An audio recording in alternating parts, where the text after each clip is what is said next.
wah kok ada ya maksudnya kita di tengah-tengah kota, terus dekat dengan universitas besar, dekat dengan kantor-kantor, dekat dengan gedung-gedung tinggi, masih banyak anak nggak sekolah. Saya pikir saat itu kok masih ada anak nggak sekolah.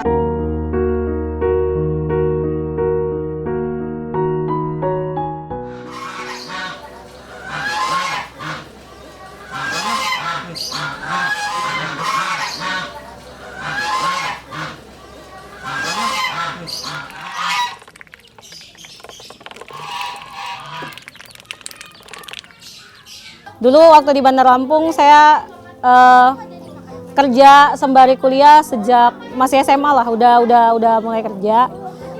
Memang tuntutan karena memang orang tua sudah nggak ada, jadi saya harus kerja sembari kuliah.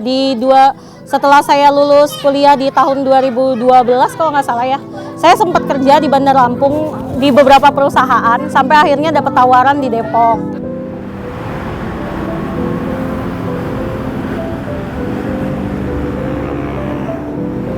Nah di situ saya ketemu sama orang yang menurut saya tuh sampai sekarang jadi guru dan inspirasi saya banget. Saya terbawa dari dia saat dia bilang kenapa orang itu kalau bermanfaat dan kenapa orang itu ketika dia harus terjun di nolong orang, pemikirannya tuh hanya selalu tentang uang. Nah ketika di situ saya berpikir, iya ya, saya juga selalu berpikir setiap kali mau nolong orang selalu ngerasa gue aja belum mampu gitu. Nah tapi kalau kita nunggu diri kita mampu itu sampai kapan gitu. Akhirnya saya sering ngobrol sama teman-teman, terus saya mulailah gelisah dengan banyak hal kayak gitu. Akhirnya ngobrol sama teman-teman di komunitas, gimana kalau kita bikin kayak gini? Ya udah, kita mulai pertama kali adalah dengan di 2016-2017 saat itu banyak bencana. Kita mulai dengan galang dana. Saat kita ngerasa galang dana, wah ini udah sesuatu hal yang bisa ngebantu banget. Memang hasilnya belum maksimal sih saat itu karena kita juga masih galang dana cuman berapa orang di lampu merah kayak gitu. Sampai berapa kali kita galang dana, satu ketika kita ketemu sama satu anak didik kita yang ngebuat kita akhirnya ngebangun camp pijar. Itu dia lagi mulung di jalan dan anak itu nontonin kita karena beberapa teman-teman itu sempet ngehias wajahnya lah kayak jenis-jenis pokoknya dicoret-coret gitu. Terus anak itu merhatiin kita. Itu saat itu udah jam 8 malaman. Itu ngebuat saya tertarik sih, kok anak ini kenapa jam segini kok masih pegang karung, masih mulung di Jalan Margonda. Saya mikir, oh ada ya di Jalan Margonda yang saya pikir tuh kalau untuk di kota Depok itu pusat kotanya gitu.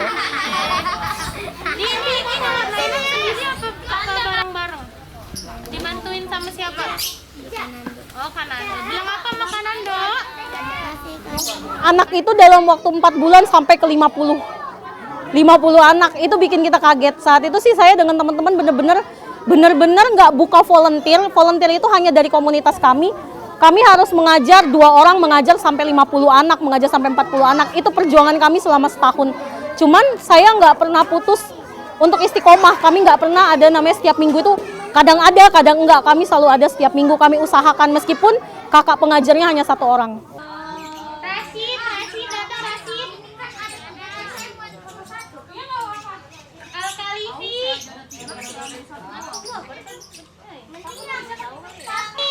Fahmi Amar ada? Ada. Ibrahim. Itu jadi tantangan banget buat kita dan saya sangat-sangat bersyukur punya teman-teman yang memang support. Mungkin kalau sekarang dilihat udah sebanyak ini, ya ini butuh waktu sampai 3 tahun untuk bisa kayak gini gitu. Jadi emang perjalanan pijar itu nggak sebentar buat saya ngebentuk kayak gitu. 1 tahun berjalan hanya 1, 2 orang, 3 orang yang ngajar. Sampai akhirnya yang tadinya saya tidak bisa sama sekali ngajar karena takut saya galak dan lain-lain, saya berani ngajar anak-anak. Dan akhirnya saya nggak nyangka setelah saya terjun ngajar, saya mencintai anak-anak kayak gitu sih. Jadi memang kita harus melatih diri kita ya. Buat teman-teman juga, kenapa saya kasih kesempatan buat teman-teman kayak gitu. Sebenarnya ketika saya bikin pijar sendiri itu bukan hanya memikirkan adik yang tidak bisa baca tulis, tapi saya memikirkan rekan-rekan yang ingin mengolah dirinya, pengen belajar untuk bisa berani pede di depan orang kayak gitu. Karena banyak teman-teman saya ketika pertama kali saya bikin pijar itu banyak yang gini, Kades, gue cuman lulusan SD kayak gitu kan, apa bisa gue ngajar kayak gitu. Atau yang lainnya juga kayak, Kades, masa sih gue bisa, gue kan nggak bisa ini. Saya tuh selalu bilang sama teman-teman saya, jadi orang bermanfaat nggak perlu nunggu sesuatu. kalau lu cuman bisa baca, lu ajar anak yang TK. Masa sih kayak anak TK bakal nanya tentang akar kuadrat dan lain-lain? Kan nggak mungkin. Pasti pertanyaan mereka hanya sekitar huruf A, B, C, D. Lu bisa baca kan? Udah lu lakuin. Jadi nggak usah nunggu kita bersyarat sama sekali untuk kita itu maju gitu sih. Dan akhirnya itu ngebuat teman-teman sebagian tuh sadar dan berani. Sampai efeknya ke teman-teman saya sangat-sangat melihat bahwa banyak banget efek ke teman-teman. Makanya kalau di Pijar sendiri saya tidak tidak mau juga seperti, bukannya tidak mau ya, mungkin banyak komunitas-komunitas mengajar lainnya ya yang memang berfokus kurikulum dan lain-lain, tapi kami tidak sama sekali. Kenapa? Karena buat saya Pijar ini adalah ruang belajar bukan hanya untuk adik tapi untuk semua. Buat saya sendiri, buat teman-teman, saya juga akhirnya jadi sadar, oh ternyata anak kecil itu tidak harus seperti ini. Oh kita juga tidak bisa menuntut anak kecil di akademis. Banyak hal yang bisa kita nilai dari aspek anak-anak kecil ini. Yang penting apa? Mereka have fun dan bahagia gitu. Jadi misinya kita juga sebenarnya pengen supaya orang-orang juga tahu, dan kita pengen juga menyadarkan orang tua ya bahwa semua anak itu punya keunggulan masing-masing kayak gitu sih. Meskipun belum tercapai apa yang saya impikan itu masih banyak, tapi ya 4 tahun berjalan Pijar buat saya sudah banyak membawa perubahan pada diri saya, pada diri teman-teman. Mungkin nggak tahu ya buat adik-adik, tapi saya pikir juga buat adik-adik juga kita ditunggu seperti itu sih. Dan dari awal saya menanamkan relawan di Pijar sama sekali itu nggak ada yang namanya terikat. Karena saya tahu semua relawan itu punya kesibukan. Dan relawan itu bukan diikat, tapi relawan itu dari hati. Jadi kalau kamu suka, kamu cinta, kamu akan datang. Tanpa perlu saya bilang, datang ya minggu ini, nggak perlu. Kalaupun kamu nggak bisa datang ya nggak apa-apa, karena kamu punya kesibukan sendiri. Makanya saya di Pijar, syarat buat jadi relawan nggak ada sama sekali namanya, iya kak, kakak bersedia untuk mengajar selama sekian bulan, nggak pernah. Tapi kamu mau bagi waktu kamu ke kami ya silakan. Kamu suka sama adik-adik ya silakan. Saya nggak, nanti saya ngapain ngajar, nggak ada, datang aja dulu, terserah kamu mau ngapain di situ, gitu sih. Jadi kalau ditanya kurikulum juga memang tidak, kita tidak punya kurikulum yang mateng lah. Jadi memang saya pengennya teman-teman juga di sini ngolah diri kayak gitu sih. Gitu. Enggak.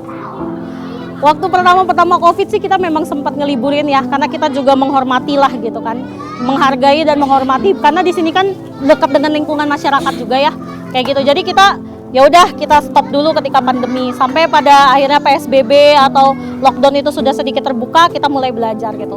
Sempat juga ketika kita lockdown nggak ngajar-ngajar itu, saya berpikir sama teman-teman, apa sih yang harus kita lakuin untuk kegiatannya Pijar kayak gitu. Salah satunya akhirnya kita bikin live Instagram waktu itu kan, live Instagram cerita tentang komunitas Pijar. Untuk adik-adik sendiri, kami tidak bisa melakukan apa-apa, karena kan kalau kita mau buka online lagi, kami berpikirnya bahwa ya sekolah juga udah online aja udah bikin pusing gitu loh. Kalau kita tambah-tambahin lagi buat apa kayak gitu loh.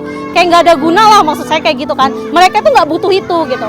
Sampai akhirnya ketika sudah agak sedikit reda, ya udah kami mulai offline lagi dengan ngikutin protokol kesehatan gitu. Memang sempat pernah kami satu kali ditegur oleh Satgas Covid gitu sih. Tapi memang lagi naas ya, kalau keluarga sini kita pun kan udah izin segala macam, warga sini mah udah tahu. Saat itu ada orang iseng lewat yang ngaduin kita. Iya, ngaduin kita didatengin Satgas, tapi ya nggak apa-apa sih, kita ngobrol. Kalau kita memang salah ya udah kita bilang, tapi bapaknya juga tidak mempermasalahkan itu. Makanya kalau sekarang sih kita lihat selama kita menaati ya udahlah gitu. Kenapa? Soalnya adik-adik juga butuh sangat-sangat butuh refreshing sih. Iya, betul. Mereka tuh butuh happy, anak kecil tuh butuh happy gitu. Meskipun di sini kegiatannya nggak terlalu banyak ya, mereka happy aja ketemu temen. Harapan terakhir dari Kemija apa? Pasti kan adalah bukan suatu harapan kepada siapa. Ada nggak sih kak? Banyak. Harapan saya sih sebenarnya untuk Kempijar sendiri itu bukan hanya gerakan ini ya. Memang kita punya beberapa gerakan yang pengennya terrealisasikan. Bahkan kita pengennya Pijar ini, di Pijar sendiri pun menghasilkan relawan-relawan yang siap untuk jadi relawan pengajar. Karena bahasa itu banyak juga di bencana membutuhkan relawan pengajar.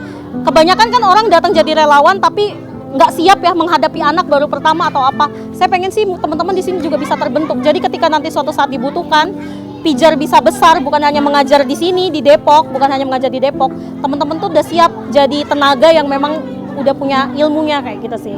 Gitu. Selain itu juga saya pengen juga Pijar tuh berkembang ya. Selain dari anak-anak ini, di luar juga kami punya anak yatim dan lain-lain yang bisa mewadahi gitu loh. Jadi pastilah harapannya sama kayak yang lain ya, pengen jadi besar, jadi yayasan atau bahkan menciptakan satu sekolah yang memang teman-teman tuh dari luar bisa sekolah secara gratis untuk yatim, duafa dan lain-lain. Tapi itu nanti next besarnya gitu. Tapi arahan kami sih sama gak. Saat ini juga kita juga udah mulai fokus ke arah situ. Niat saya sih setelah ini buka rumah baca, langkah tercepat saya sih saat ini adalah mau buka rumah baca, di mana saya pengen di situ jadi. Waktu pertama COVID sih kita memang sempat ngeliburin ya, karena kita juga menghormati lah gitu kan, menghargai dan menghormati, karena di sini kan dekat dengan lingkungan masyarakat juga ya, kayak gitu. Jadi kita ya udah kita stop dulu ketika pandemi, sampai pada akhirnya PSBB atau lockdown itu sudah sedikit terbuka, kita mulai belajar gitu. Sempat juga ketika kita lockdown nggak ngajar-ngajar itu, saya berpikir sama teman-teman apa sih yang harus kita lakuin untuk kegiatannya Pijar kayak gitu. Salah satunya akhirnya kita bikin live Instagram waktu itu kan, live Instagram cerita tentang komunitas Pijar. Untuk adik-adik sendiri, bukan kami tidak bisa melakukan apa-apa, karena kan kalau kita mau buka online lagi, kami berpikirnya bahwa ya sekolah juga udah online aja udah bikin pusing gitu loh. Kalau kita tambah-tambahin lagi buat apa kayak gitu loh. Kayak nggak ada guna lah, maksud saya kayak gitu kan. Mereka tuh nggak butuh itu gitu. Sampai akhirnya ketika sudah agak sedikit reda, ya udah kami mulai offline lagi dengan ngikutin protokol kesehatan gitu. Memang sempat pernah kami satu kali ditegur oleh Satgas Covid gitu sih. Tapi memang lagi naas ya, kalau keluarga sini kita pun kan udah izin segala macam, warga sini mah udah tahu. Saat itu ada orang iseng lewat yang ngaduin kita. Iya, ngaduin kita didatengin Satgas, tapi ya nggak apa-apa sih, kita ngobrol. Kalau kita memang salah ya udah kita bilang, tapi bapaknya juga tidak mempermasalahkan itu. Makanya kalau sekarang sih kita lihat selama kita menaati ya udahlah gitu. Kenapa? Soalnya adik-adik juga butuh sangat-sangat butuh refreshing sih. Iya, betul. Mereka tuh butuh happy, anak kecil tuh butuh happy gitu.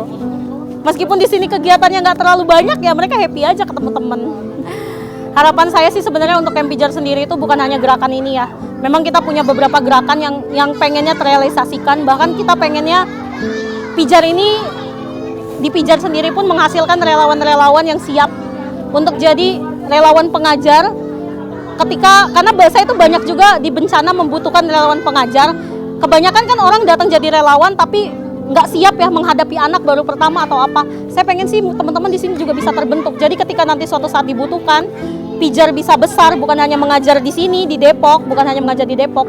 Teman-teman tuh udah siap jadi tenaga yang memang udah punya ilmunya kayak gitu sih.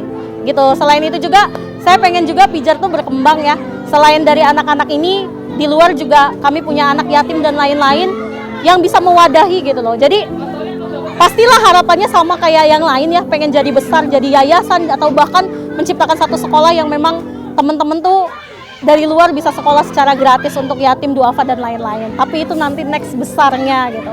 Tapi arahan kami sih sama gak. Saat ini juga kita juga udah mulai fokus ke arah situ. Niat saya sih setelah ini buka rumah baca, langkah tercepat saya sih saat ini adalah mau buka rumah baca, di mana saya pengen di situ jadi ruang bersama anak-anak, bukan di daerah sini ya, karena di sini kan sudah ada Pijar. Nanti saya buka lagi di daerah kosan saya atau kontrakan saya, itu saya pengen buka ruang baca.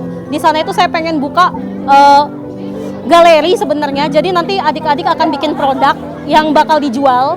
Dan jadi kalau kayak teman-teman nih datang, Pijar kan cuma buka di hari Minggu, tapi kalau kalau bisa dibilang base camp ini bisa buka setiap saat. Jadi teman-teman bisa beli produk adik-adik atau sekedar ngobrol lah kita kayak gitu. Tapi nanti di depannya itu kayak ada ruang baca juga buat anak-anak daerah situ main. Dan saya pengen mengusahakan itu juga jadi tempat ruang free. Jadi kan sekarang belajar online ya. Jadi saya pengennya ada free wifi. Jadi anak-anak yang nggak punya kuota atau orang-orang sekitaran situ yang memang orang tuanya tidak mampu membeli kuota, silakan datang. Bahkan kalau memang ada teman-teman yang lagi nongkrong di situ bisa mampu untuk ngajar adik-adiknya juga kayak gitu sih. Jadi memang udah pengen banget buka satu tempat di situ tuh untuk ruang gerak sih. Jadi semua dari kakaknya bisa nongkrong, main dan belajar, adiknya juga bisa main dan belajar, teman-teman siapapun yang pengen kenal Pijar juga bisa datang. Kayak gitu sih. Itu langkah terdekatnya. Jadi memang benar-benar mau dijadiin base camp untuk segala sesuatu pergerakan yang baik.